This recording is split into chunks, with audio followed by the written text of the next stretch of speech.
Welcome to another podcast of What's Doing. It's marvelous to read a newspaper or read something online and you see a word that makes you smarter and you realize, wow, I need a dictionary. But yet it's thrilling to grab the dictionary and look up a word and sorceling. What's that? It's my favorite word. Yes, I had to look it up. The word is enchanting. And we're here today with the columnist from the New York Times, the Pulitzer Prize winner. She's written there since 1995. She's written books about men, politics, and her latest book is about Hollywood stars, Notorious. Welcome, Maureen Dowd from the New York Times.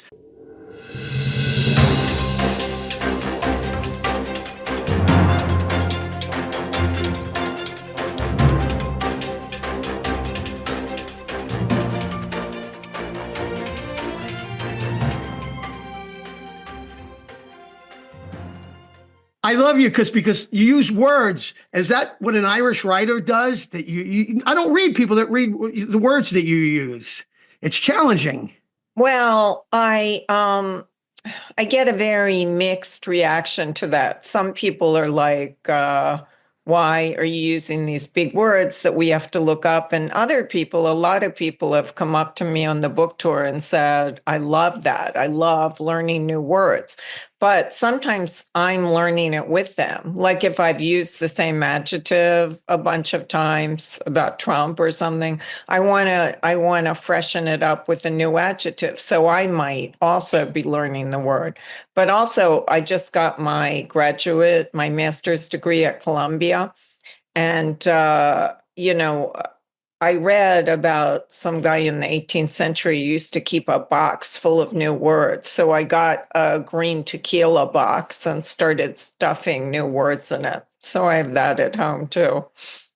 What did you do with Columbia journalism? No, I got my master's in English literature. Before all the campus unrest, because they took over Hamilton Hall where I was studying Shakespeare. Well, there you go. Well, and we'll get into you with your love of Shakespeare. You're an Irish Catholic woman writer. Was it hard for you to break in? You didn't go to journalism school. That's such a great question. There's a funny story. When I was only the second woman on the White House beat, and I covered Bush Sr., and he had a pollster named Bob Teeter. So I was covering Bush Sr. with my usual style. And I think Bush Sr. was expecting someone named Clyde Farnsworth III. And, he could discuss the Atlantic Alliance with him over a martini on Air Force One. And he got me. And so Bob Teeter took me to dinner. And after a couple martinis, he said, we don't see you as the New York Times White House reporter. And I'm like, why? I said, because I'm a woman and ethnic. And he said, yes, we see you more at the New York Daily News or the Chicago Tribune. And I was just thinking, and finally I just said, well, it's not your choice, who is the New York Times White House reporter. But Bush, in all fairness, he did have a hard time with it in the beginning, but then he was such a gentleman. He got over it and treated me totally fairly. There you go. We had like a 30-year correspondence, and he called it a love-hate relationship, but there was no hate. He was a really lovely person, and he did have a hard time when I was criticizing his son about Iraq. But we, got through that basically because I think he agreed with me. He also thought it was not a good idea to go into Iraq. Well, it's interesting you brought this up, and you surprised me with this. My father, like you, is a Democrat, Irish Catholic writer, but he told me, one of the great Republican guys I liked my whole life. I said, who's that, Pop? He told me, George Bush Sr. Yeah, he's a good fella. Used to drink with him. Told me he was great. Yeah, he's great. He was great. And he, when my mom died, he wrote me the loveliest note and he told me about his mom. And, he'd say, I know you're a journalist, but if you ever need anything, please get in touch. I love that. You see, because then at that time you could cross a line and communicate with people. It didn't matter party so much as the person. But now I think that's substantially changed. Oh, well, there's a world of difference. Bush Sr., I went down to have lunch with him after he was president in about 2011. And he was in a wheelchair then he had a variation of Parkinson's. And, it was hard. But I said to him, this was before Trump had even thought about running. And I asked him about Trump. And Bush Sr. said, he's an ass. And then when Trump later got in the race and began completely eviscerating Jeb, his low energy Jeb, and he was trashing W, Bush really grew to hate him, Bush Sr., and he would throw his shoe at the television set when Trump came on. Why do you think that Trump is so eager to be such I think you used the term wolf pack, turn a wolf pack against even you? I mean, he called you, I think, a moronic imbecile or a nitwit or something. I mean, I've never heard presidents really doing that. I know it's the Times has had to change its rules because we never used words about or by presidents like, dirty words or whatever. And Trump speaks in such vulgarities that the Times had to decide to actually use some of them. But yeah, he is an attention addict. And so he really craves attention. The attention he wants is from the New York Times and CNN and stuff, but he just feels the need to diminish the press, even as he is craving the attention of the press. That's the interesting thing that I find with him, because my father said, you never bow down to power, nor back down from the truth. How do you stand firm in the face of intimidation and threats? Who decides to give a press conference? It's not fair that Trump does this. I mean, he's bossing everyone around. And I love you because, and that's what fascinated me about you. You're fearless. Well, it took a long time to get this way. I started out like super, super shy. My family never, ever thought I could be in a profession where it's like The Godfather. I take one of theirs, they take two of mine, we all go to the mattresses. I mean, they are in a state of shock still that I am criticizing US presidents and they're criticizing me. And how do you feel when the president criticizes you? I think Donald Trump said, in quote, wacky at New York Times Dowd, who hardly knows me, makes up things that I never said for her boring interviews and column. A neurotic dope, end quote. I know, I have it blown up in a big poster in my office, all his how's it feel to be called a neurotic dope? Well, he always uses the same insults about women. We're crazy or we don't know him. I don't really care. I mean, I've had like President Obama made a joke about me once from the podium at the White House Correspondents' Dinner. And, it was deeply embarrassing or something. But with Trump, I mean, because he trashes everyone, he just had a press conference and Caitlin Collins, who's fantastic, was asking him a question. And he said, CNN doesn't love America. I mean, what does that mean? Where does he get off saying something like that? I don't know. He's undermining news media. Well, he and Elon was helping him because Elon was saying to people on X, you are the legacy media. There is no legacy media.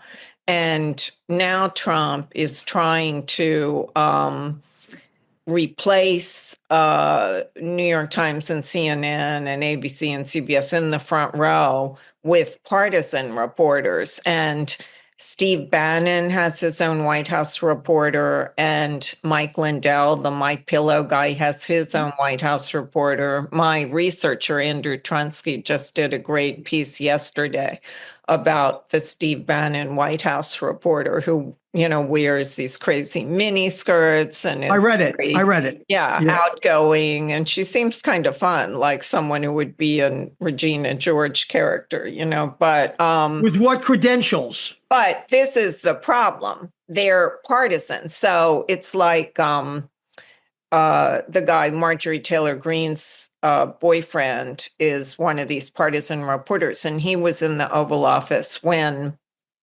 Zelensky and Vance and Trump were in there. And Trump and Vance were treating Zelensky like a busboy. And so the reporter weighs in and says to Zelensky, "Why aren't you wearing a suit?" The reporter is not supposed to be asking questions like this that are on the partisan side of the White House. So, but that's what it is. Trump is trying to create his own alternate reality where with, what Kellyanne Conway called alternate facts.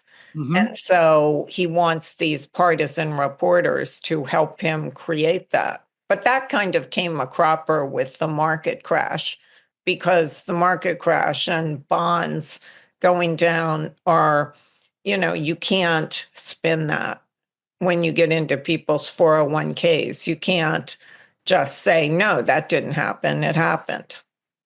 My father used to tell me, we need the press because government unchecked is a problem. Yeah, well, Dick Cheney tried to diminish checks and balances during the buildup to the Iraq War. And now Trump is trying to do it. They're trying to build up executive power. And then they're looking for a booking, as I used to say when I was little, they're cruising for a fight with the judiciary. They're going back and forth. Or what you said, they're looking for a booking. Yeah, yeah. And Your father's great line. And then they are with Doge, they were taking over the prerogatives of Congress. Congress is supposed to be the one who decides, does this agency exist or are we funding it? And so they're trying to diminish Congress, diminish the judiciary, diminish the press, and build up executive power.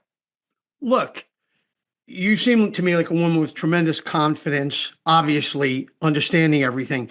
Does it infuriate you that journalists are obedient almost to Trump or to anyone in power? That's not the job of a journalist, not the way I was brought up. Well, I don't think normal journalists are, but this new cadre of partisan journalists are. Yeah, I mean, it's the weirdest thing I've ever seen in Washington that Republicans are so craven, that they don't speak up on stuff they know is wrong. And I mean, I think New York Times journalists and CNN journalists and other legitimate journalists are pushing back and doing a great job, but it gets harder and harder because they're getting thrown out of their places at the White House. And, Trump he has Fox. So he has a whole network that is backing his alternative universe.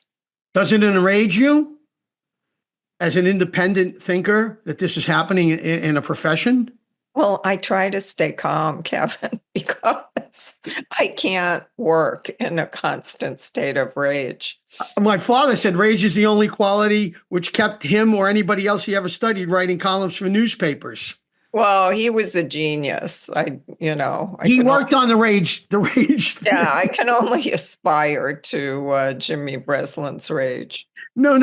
The reason why I wanted to say hello to you and thank you is because I said, wow, she's so similar to my father in so many ways. Clearly independent, clearly does not, unless I've misread you, care what anyone thinks, and yet you can write a sentence clearly. I don't know. I think I spend a lot more time hiding under the bed than he did. I mean, I'm still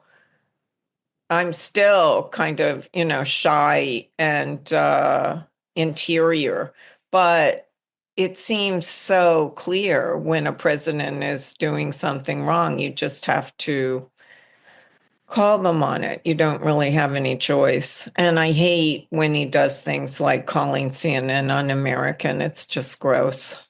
No, because my father said Trump manipulates the media the whole time with razzle-dazzle effects. And I believe you've said similar. He knows how to deflect.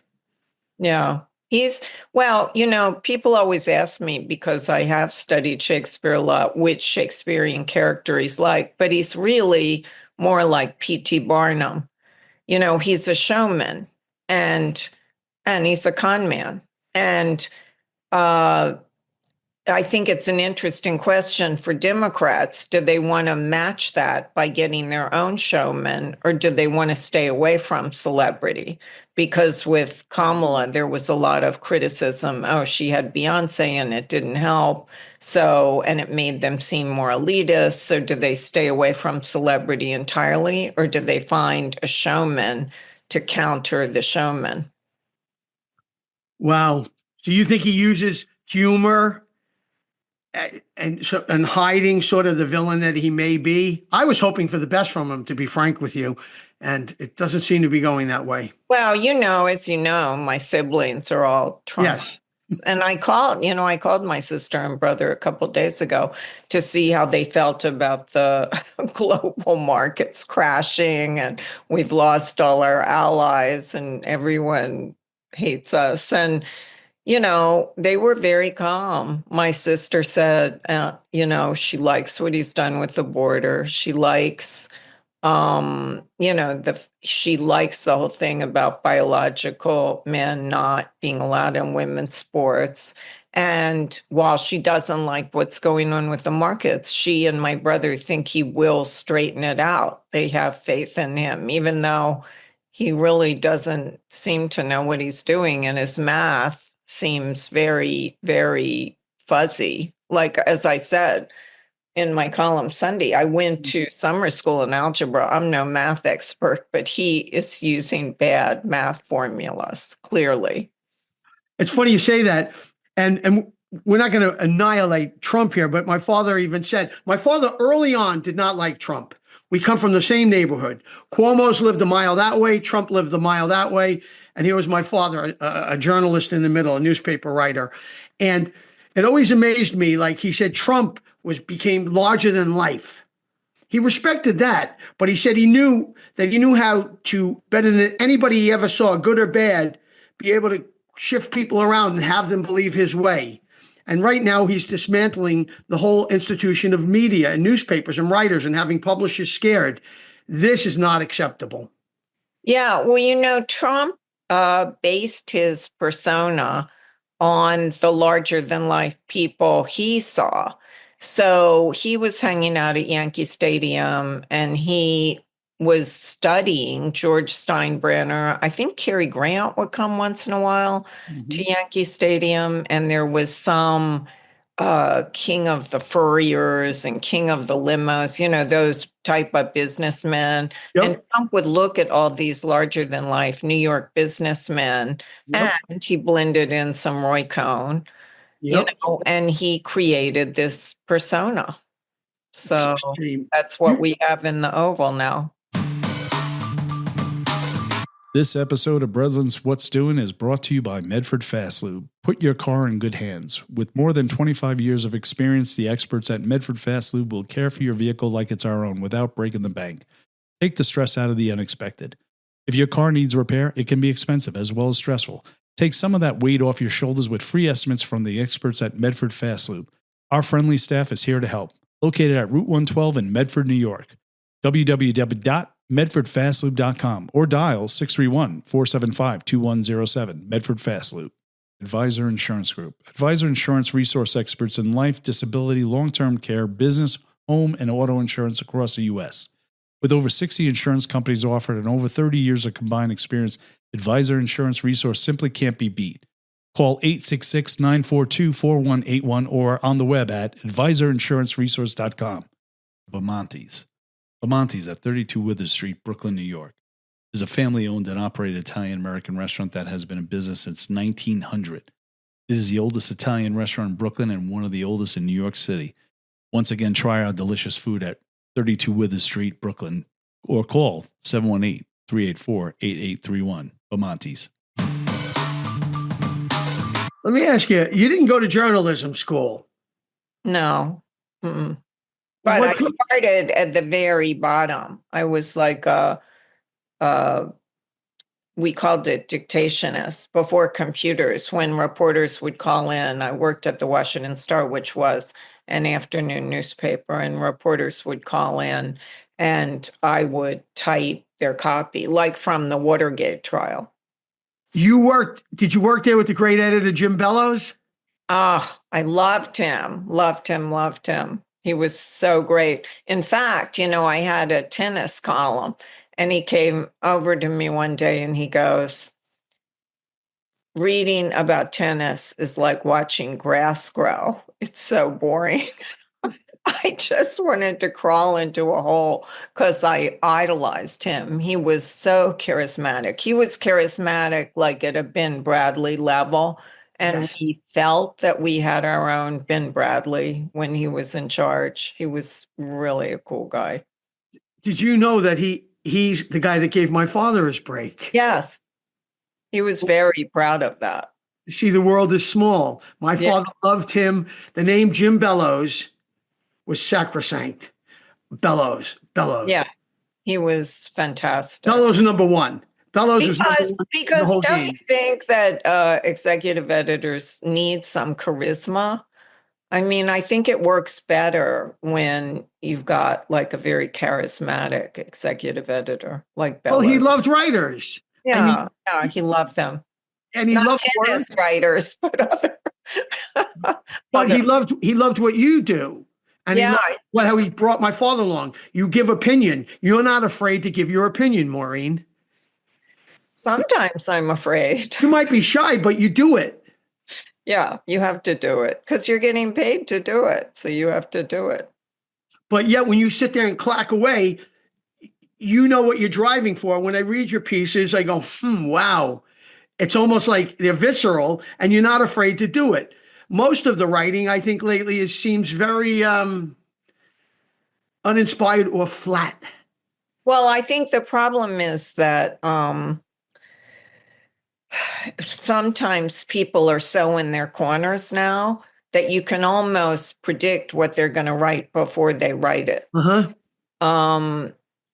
Everybody is either way over on the right or way over on the left, and I don't really do an ideological column, which took Times readers a while to get used to. They weren't used to that. But I'm trying to do it more from a Shakespearean angle of, is this a good king or is this king corrupt? Are they using their power well or badly? Not, are they Republican or Democrat? You compared him to Richard III. Yeah. People might not be aware of Shakespeare, so we have to be careful here. Yeah. Here's the thing that's like Trump and Richard III. Richard III was a villain, but he sort of charmed the audience because he used humor, and he would come up to the end of the stage and he would tell them in a very conspiratorial way. He would wrap them up in his plans and he would say, here's the bad thing I'm about to do. And so the audience tended to like Richard III, even though they should have hated him, because he was very charismatic with them. And humor counters, when Trump says all this funny, wacky stuff and redecorates the Oval Office like Liberace, it takes some of the fear out of his more authoritarian statements. It's funny, this is why I said you're very similar to my father. You might not like that, and I mean it in the most complimentary way. And he's not that easy a guy to be similar to, and you're not that easy to be similar to either, I think. But he said, Trump, in the crinkling of an eye, senses better than anyone the insecurity of people. Doesn't he know that nobody knows whether anything is good or bad until they are told, and he is quite willing to tell them immediately. Yeah, I mean, his nicknames are very visceral, and psychological. And I'm always kind of amazed that people like Marco Rubio, get over all the Trump insults and come to work for him. I would have a hard time doing that. Well, you said the current administration feels reminiscent of Greek mythology, where the leaders were cruel and capricious. Yeah, Trump and Elon remind me more of Greek gods than of Shakespearean figures, except for that one trait of Richard III, because they remind me of like Zeus and Dionysus. Dionysus was the god of fertility. So is Elon Musk. He's just going to have 100 babies and 100 more on Mars. But Trump, I think he likes to hurl thunderbolts and be vengeful, and the gods are very capricious, like if they wanted a human woman. Well, you made some fun of him saying, didn't you make, or was it you or someone that said they asked him about a math quiz and he times it all and he couldn't get it right, but he said, no, that's the number. Oh yeah, no, he was on Howard Stern, and with Don Jr. and Ivanka. And Don Jr. and Ivanka were saying they had gotten into Wharton on their own merits. They weren't Nepo babies. And so Howard Stern, gave them a math quiz. I forget, he asked 17 times 6 or something. And so then none of them could answer it. And Trump said 11, 12, whatever that means. I don't even know. And then he said 112, which wasn't right. So it was 102. And, it was just a fun thing, but I think it proved Howard Stern's point. Yeah, well, he took out an ad in the newspaper once against my father with the Central Park Five, and he wrote, "Between you and I." Oh, wow. Yeah. And my father used to call him "Between you and I, Trump." That drove my father out of his mind because we were brought up between you and me. No, that drives me out of my mind too. But, even a lot of other supposedly smart presidents do it. People just don't know. But I always correct people on that. Someone gave me a sign for Christmas that I have in my house at home. I'm silently judging your grammar. I know you are. Judging your grammar. You said that Trump, and we keep hammering about him, but there's never been a president that's hammered so much on writers, on freedom of speech. This is a very dangerous area. You called him a small man, I believe. Well, I think that the incident with the AP, where the AP is a global organization. So when they decided not to use the term Gulf of America instead of Gulf of Mexico, they have a lot of clients that they're dealing with. And just the whole revenge thing is, I think, makes Trump seem very small. So he cut the AP out. They weren't allowed to write on Air Force One or be in the pool in the Oval Office. And that's just a very small thing to do. And think about it. I mean, Trump could just extend that to anything that came out of his mouth. He could say anything and then say, if you don't go along with that, I'm not going to allow you to do your job. AP can't properly do its job if Trump has this capricious, that's where he seems like Zeus, where they would get mad at people and turn them into cows or, make them wander the earth. I mean, it's just what he's doing to the AP is so patently unfair. Washington Post, the editor just left there. I mean, what do you think about a guy like Bezos taking away a whole editorial section? Yeah, I think it really undermines the integrity of the Post. And I don't know why Bezos would want to, I guess he has other businesses he's thinking about, but I don't know why you'd want to buy this crown jewel of journalism and ruin it. I mean, the minute he, my friend Ruth Marcus quit, my friend David Shipley, who was the editorial page editor, quit. I mean, once he said he was going to be dictating what you couldn't write about in the editorial section, the whole paper just lost all its integrity. And opinion. Yeah. And your opinion, if your opinion was thwarted, what would you do? Yeah, I would have to quit. I mean, I saw Ruth. She came to my book party in DC and I congratulated her. They don't really have a choice. Of course, they have to quit. But again, these tech gods and Trump are playing with people's lives and livelihoods and reputations. Colin Miner said to say hello to you, by the way. He said, Trump is a Queen's con man version of Mussolini. He said that he's a small man who has found a balcony, to tell Maureen. And I said, my father said that about Giuliani. He's a small man in search of a balcony. I'm just very. Wait, I was going to ask you, Kevin, how did your father, what were the events he saw with Trump that caused him to form his opinion early on? Here, I have it in the notes, but I didn't want to bore the hell out of everyone. Well, first off, between you and I, Trump. And then he had a theory about a thing, and I'll read it to you because that's a good question. And thank you, because you're usually the one asking the questions. And of course, you asked a great one. He knew Trump was a con man from the beginning. He used to go around to his apartments just to look at the buildings to see what they were like in New York and to get an idea of the rents. And the rents were so astronomical, he couldn't even figure out how anyone, and he made a good living, could even afford that. But yet people would want to be in his buildings with the gold and the opulence. Now, granted, they were nice, but he said to me, Trump survives by Quorum's law. And I said, what's that? He said, Quorum's law was a guy named Bill Quorum. He was a sometimes journalist who was hired to run the Kentucky Derby at a time of crisis.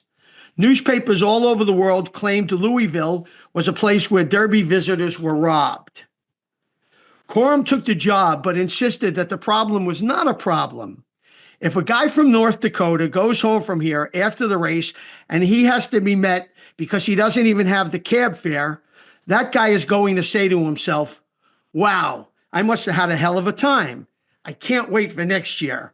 But if the same guy goes home and he still has half his money, he's going to say, I guess I didn't have a great time after all. Because, gentlemen, this is the rule.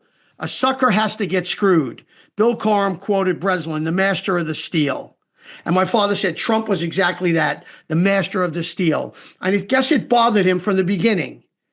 He took after kids that were going to be accused of a murder in Central Park to Central Park 5. And that's such a long time ago. But I think Trump, he just, look, we come from Queens County. My father knew his father. His father had obviously business dealings in the county. And I guess he didn't like Donald the way he became such a big shot so quickly in New York. And he watched him rise and he criticized him daily. When most people didn't, he said most of the news people, when Donald called, said, oh, the Donald's calling.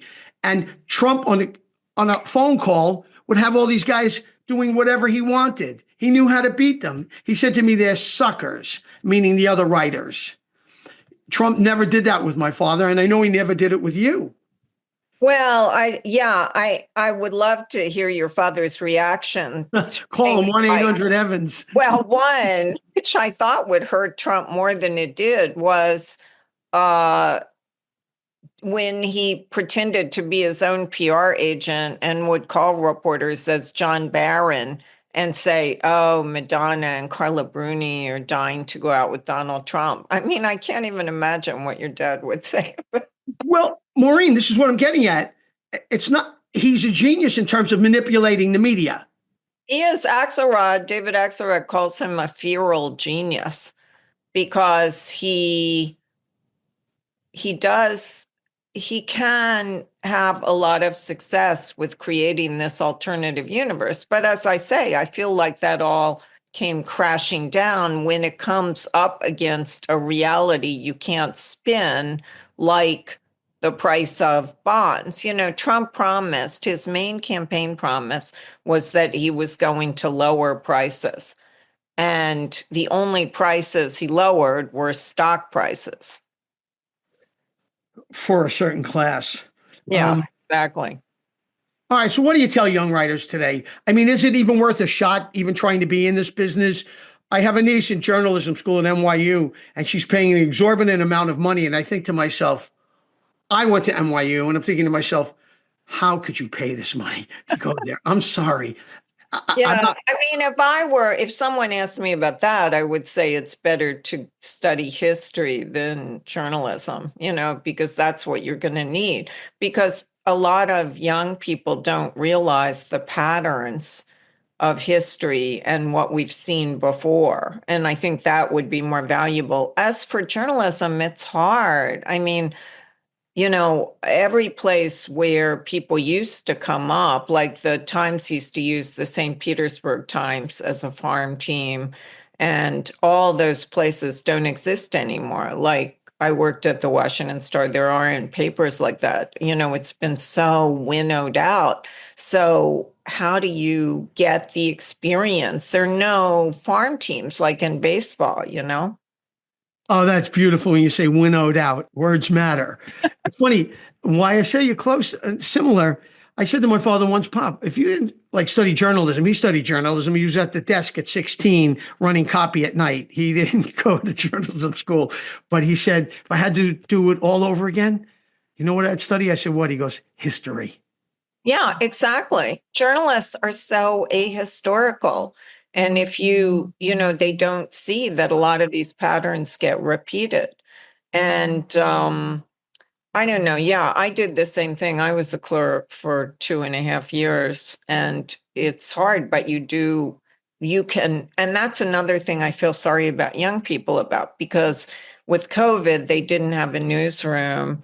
And then a lot of people are never coming back to the newsroom. So the way I learned to be a journalist was just by watching journalists. And then I would be there when the editor would need someone to go cover a murder. And you'd just be sitting there and they'd say at 5 a.m, and they'd say, go cover this murder. And so you learned by example and by doing it. But I don't know if they don't. And the weird part about it, Kevin, is a lot of the younger people don't want to come to the office. We just had picket lines. I had to cross a picket line about this, but I really didn't respect the premise that our tech union wanted 5 days a week off. They don't ever want to come in the office. I don't understand. I never would have had anyone to date. I never would have learned how to do journalism. I wouldn't have had any friends. I still have the same friends I made on the copy desk at the Washington Star. And I don't know how alone in their apartments they can achieve that. Very isolating. Very. Well, if someone had to say to me, what do you think about Maureen Dowd and her writing? I say, she's big. She's big. And I have to thank you so much for this and your time. And I was thinking, aside from you and my father, another guy that I loved his words, George Orwell. And he had a beautiful thing to say. The further a society drifts away from the truth, the more it will hate those who speak it. Yeah, he also said, words should be used to reveal, not obscure. And that's another specialty of Trump. He uses words to obscure, not reveal. Well, it's been your lifelong job to reveal what you don't like, and you've done it marvelously. And I look forward to continue reading you. And I hope everyone goes out and buys your book, Notorious. Thank you for having me, Kevin. Oh, thank you.